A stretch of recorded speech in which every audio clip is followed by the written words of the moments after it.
Everyone, welcome once again in my class Priya Ki Path Shala. We are in the chapter of sexual reproduction in the flowering plant. In my last video, we have discussed about the pollen-pistil interaction. Now, on the same series, today we are going to discuss the how the growth of pollen tube occur and how the fertilization takes place. So in this diagram, in my last video, we have discussed that this pollen grain when falls on the stigma and pollen are interacted with the help of some chemicals जिसको हम बोलते हैं recognition chemicals. ठीक है, तभी पता चलेगा कि कौन सा पॉलन कौन से स्टिग्मा पे गिरा है और गिरने के बाद वो उसमें चिपका है, डिपॉजिट हुआ है कि नहीं हुआ है. फिर हमने ये पढ़ा था कि जो पॉलन ग्रेन होते हैं उनमें कहीं कहीं जो उनकी आउटर कवरिंग होती है वो टूटी हुई होती है और वहां से एक जर्म पोर निकलता है जिसकी वजह से पॉलन ट्यूब बाहर की तरफ आती है. So in this growth of pollen tube, the pollen tube comes out and make its way to the stigma, to the style and up to the ovule और ओव्यूल तक जाती है. लेकिन ये पॉलन ट्यूब जो ये पॉलन ट्यूब आ रही है, ये पॉलन ट्यूब इस ओव्यूल या एम्ब्रियो सैक के अंदर 3 तरह से एंटर कर सकती है. वही 3 एंट्री ही उसका मेन पॉइंट हो जाते हैं. आपने देखा है कि जो ये ओव्यूल है, इस ओव्यूल में जहां पे 3 सेल्स जिनको हम एंटीपोडल्स के नाम से जानते हैं उसको हम सी या चलाइजल एंड कहते हैं. जहां पे एग सेल और 2 सिनर्जिड होते हैं उसको हम एम या माइक्रोपाइलर एंड के नाम से जानते हैं. अगर ये पॉलन ट्यूब इस सी या चलाइजल एंड से जाएगी इस एम्ब्रियो सैक के अंदर तो उसको हम जानेंगे चलाइजोगैमी के नाम से. ओके, अगर ये पॉलन ट्यूब लिटरली मतलब सपोज चलाइजल से भी ना जाए, माइक्रोपाइल से भी ना जाए, इंटेग्यूमेंट को टर्न करते हुए, इंटेग्यूमेंट को चीरते हुए अगर ये इसके अंदर एंटर करेगी तो उसको हम जानेंगे मीजोगैमी के नाम से. ओके, लेकिन अगर ये पॉलन ट्यूब अपने नॉर्मल, इसका जो नॉर्मल रास्ता है वो यही वाला रास्ता है कि ये माइक्रोपाइलर एंड यानी कि जहां पे एक एग सेल और 2 सिनर्जिड होते हैं वहां से होते हुए जाएगी. अगर ये उस एंड से होके हुए जाती है उसको हम जानते हैं पोरोगैमी के नाम से. This is the most common way. Okay, ये मोस्ट कॉमन वे है पॉलन ट्यूब के एंटर करने का किसी भी स्टिग्मा और स्टाइल के अंदर. और इसका मोस्ट कॉमन एग्जाम्पल है lily. So in your examination point of view exam में क्वेश्चन ये आता है, what do you mean by chalazogamy, what do you mean by porogamy और what do you mean by mesogamy. So if a pollen tube enters through C or chalizal end, it is known as the chalizogamy. It is entered through the M or micropylar end, it is known as the porogamy. And if entered through the integument, अगर ये यहां से भी ना आए, यहां से भी ना, लेटरली कहीं इंटेग्यूमेंट से साइड से होते हुए आएगी, this is known as the mesogamy. Now, let's get to the diagram of this egg cell. अगर हम इस egg cell को केवल एक देखें तो हमको ये दिखता है जो चलाइजल एंड है इसका, इस चलाइजल एंड पे हमारे पास 3 सेल्स होती हैं जिनको हम एंटीपोडल्स के नाम से जानते हैं. In the center there is a polar nuclei और the secondary nucleus. secondary nucleus होता है इसके बिल्कुल सेंटर में. secondary nucleus का मतलब ये होता है कि एक सेल तो एक ही होगी लेकिन सेल के अंदर न्यूक्लियस कितने होंगे, 2 होंगे. इसलिए इसको हम पोलर सेल या सेकेंडरी न्यूक्लियस सेल के नाम से जानते हैं. लास्ट में जो आप ये देख रहे हैं यहाँ पे एक बड़ी सा एग होता है और इस एग के बगल में 2 सेल्स होती हैं जिनको हम सिनर्जिड के नाम से जानते हैं. इस सिनर्जिड्स में कुछ फिंगर लाइक प्रोजेक्शन देखने को मिलते हैं जिसको हम फिलीफॉर्म apparatus के नाम से जानते हैं. These 2 synergids and 1 egg cell, okay, these 2 synergid and 1 egg cell, they 3 makes the egg apparatus. ये क्या बनाते हैं, egg apparatus बनाते हैं और जो किस एंड में होते हैं, माइक्रोपाइलर एंड में होते हैं.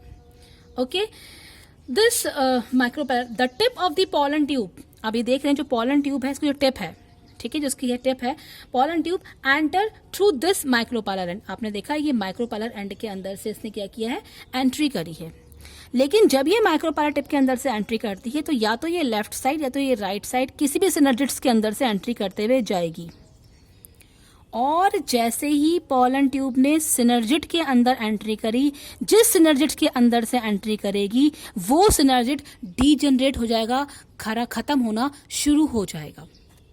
ओके एंड उसी सिनर्जिड, नोट ये ध्यान देने बिल्कुल बात है कि जो सिनर्जिड डीजनरेट हुआ है उसी सिनर्जिड की जो फिलीफॉर्म सेल्स होती हैं ये ही पोलन ट्यूब की जो एंट्री होती है उसको डायरेक्ट करती हैं, यानी कि उसको गाइड करती हैं कि उसको अंत में अगर सपोज यहाँ से आ रही है और ये वाला सिनर्जिड खराब हुआ है तो इस डीजनरेटेड सिनर्जिड्स की जो फिलीफॉर्म सेल है ये इसको अब अंदर एंट्री का रास्ता देंगी। ये बहुत इंपॉर्टेंट एग्जाम में आता है, what is the role of the synergids और द फिलीफॉर्म सेल्स। तो आप बताएंगे कि जैसे ही पोलन ट्यूब जिस भी सिनर्जिड्स के थ्रू एंटर करेगी that synergid start going to degenerate, वो खत्म होना शुरू हो जाएगा और उस सिनर्जिड्स की जो फिलीफॉर्म सेल होगी इट विल गाइड और it will direct the entry of the pollen tube. उस पोलन ट्यूब की एंट्री को क्या करेगी, डायरेक्ट करेगी, उसको दिशा प्रदान करेगी। ओके आफ्टर पेनिट्रेशन, जब ये पेनिट्रेशन हो जाता है, after penetration of the tip of the pollen tube, pollen tube swells, ये एनलार्ज हो, जैसे ही इसने इसके अंदर एंट्री करी, पोलन ट्यूब ने इसके अंदर, जिसकी टिप है ये एनलार्ज हो जाती है, फूल जाती है और फूलने के बाद, रप्चर होने के बाद जो मेल गैमेट यानी कि जो मेल न्यूक्लियस है उसको अंदर की तरफ ढकेलना शुरू करती है। Okay in this next fertilization process now we have the syngamy. See जितने भी स्टेप अभी हम पढ़ते जा रहे हैं, we have read the first, we have read the pollen pistil interaction. Okay, second we are reading today's growth of the pollen tube and the entry of the pollen tube. Okay, next step in this series is the fertilization. अब pollen tube enter कर गया है micropylar end से और जो male gamete हैं वो pollen tube से होते हुए अंदर इस जो ये हमारा एम्ब्रियो सैक है इसके अंदर जाने जा रहे हैं। तो इसमें जो फर्स्ट स्टेप हमारे पास जो आ रहा है दैट इज द सिनगैमी और fertilisation.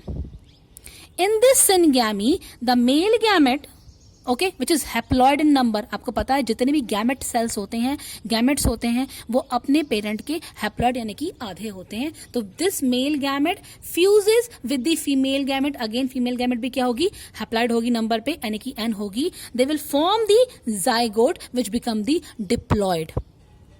Okay, and this zygote later on when develop it will give rise to the embryo, very important term of any reproduction, sexual reproduction process. Okay, so this is simple common process, is also known as the synegamy and it is also known as the generative fertilization. Why generative fertilization? क्योंकि इसमें generation किसका हो रहा है, हमारा embryo का generation हो रहा है, एम्ब्रियो का फॉर्मेशन हो रहा है, इसलिए इसको हम जनरेटिव फर्टिलाइजेशन के नाम से जानते हैं। Okay, so simple, male gamete fuses with the female gamete, form the zygote which is 2n, and this zygote gives rise to the embryo which is also a 2n, and this is known as the generative fertilization. Now this is the role of the first male gamete. Okay, this is role of the first male gamete. अब क्या हो कि अगर हमारे पास secondary mail nucleus हो यानी कि दूसरा मेल न्यूक्लियस हो तो क्या होगा, तब क्या होगा। तो अभी आपने पढ़ा था कि जो एक्स सेल होती है, ये एक्स सेल है, ओके, जो ये एक्स सेल होती है, इस एक्स सेल के बिल्कुल बीचों बीच में हमारे पास क्या है, we have a polar nuclei और we have a secondary nucleus जिसमें 2 सेल आ रही हैं। अब पोलन ट्यूब का जो फर्स्ट पोलन न्यूक्लियस आया था, मेल न्यूक्लियस आया था, उसने इस एक्स सेल को फ्यूज कर दिया, सिंपल सिनगैमी हो गई, फर्टिलाइजेशन हो गया, डन। नाउ जब सेकेंडरी न्यूक्लियस जो पीछे से आ रहा है वो ये सेकेंडरी न्यूक्लियस फिर से जाएगा, लेकिन अब वो किसके पास जाएगा, इस पोलर सेल के पास जाएगा, यानी कि सेकेंडरी न्यूक्लियस के पास जाएगा और इसको फ्यूज कर देगा। अब बात उठ के ये आती है कि जो ये सेकेंडरी न्यूक्लियस है इसका नंबर क्या है। Yes, this is diploid in number यानी कि 2n, एक n इस न्यूक्लियस के पास है और एक n इस न्यूक्लियस के पास है, तो this 2n in number. Okay, so this secondary nucleus when fuses with the another male nucleus it will form the 3n cell. Very important, this 3n cell is known as the primary endosperm nucleus which is triploid in number. See, from this up to here in your examination point of view, they will ask you the ploidy, मतलब वो पूछेंगे कि haploid है कि diploid है कि triploid है। तो आपको पता होना चाहिए कि जो प्राइमरी एंडोस्पर्म न्यूक्लियस बन के आ रहा है उसकी प्लॉइडी क्या है, 3n है, यानी कि 3 न्यूक्लियस है। कैसे? 2 cells from the 2 nucleus from the secondary nucleus and 1 nucleus from the male cell और the male nucleus जो दूसरा हमारा आ रहा है। This process is known as the triple fusion. Why triple fusion? क्योंकि हमको जो प्लॉइडी मिल रही है वो कैसी मिल रही है, 3n की मिल रही है। Again a question from examination point of view, define triple fusion. Okay, and this fertilization is known as the vegetative fertilization. What is this known as the vegetative fertilization? Okay इस process के through जो ये primary endosperm nucleus बना होगा, ये primary endosperm nucleus आगे जाके plant को, जो अभी ये जायगोट एम्ब्रियो बन रहा है, उसको न्यूट्रिशन प्रोवाइड करता है। Okay, so in this case you have read that we have two kind of fertilization. First fertilization is simple fertilization जिसको हम syngamy कहा, and second fertilization is also known as the triple fusion. इसलिए fertilization 2 बार हो रहा है। आपने देखा 2 बार हो रहा है। एक बार मेल गैमेट जो है वो सिंपल एक्स सेल से फर्टिलाइज हो रहा है और दूसरी बार जो मेल न्यूक्लियस है वो हमारा सेकेंडरी न्यूक्लियस से फर्टिलाइज हो रहा है। इसलिए इस प्रोसेस को हम किस नाम से जानते हैं, डबल फर्टिलाइजेशन के नाम से जानते हैं। This double fertilization was demonstrated by the Nawaschin. Okay ये किसने है, नवाशीन ने बताया है। एंड किस प्लांट के अंदर बताया है, लीलियम एंड फ्रिटिलेरिया के अंदर बताया है। वेरी वेरी इंपॉर्टेंट क्वेश्चन, ठीक है।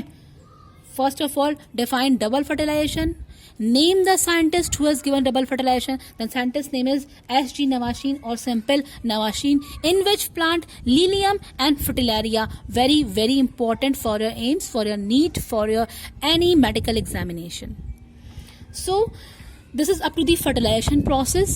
In my next video we will discuss about the post fertilization changes, but up in this lecture the importance is the sequence. Okay, growth of pollen tube first of all, second of all the pollen tubes enter by which direction, chalical end, micropylar end or the lateral end. Then the fertilization is generative first step, second step is the vegetative fertilization. This fertilization आप ये बात जान लीजिएगा कि अगर zygote formation नहीं होगी, अगर first male nucleus egg cell से रिप्रोड्यूस नहीं करेगा, अगर जाइगोट नहीं बनेगा तो आगे की सारी प्रोसेस रुक जाएंगी, यानी कि हमको ये प्राइमरी एंडोस्पर्म न्यूक्लियस भी नहीं मिलेगा।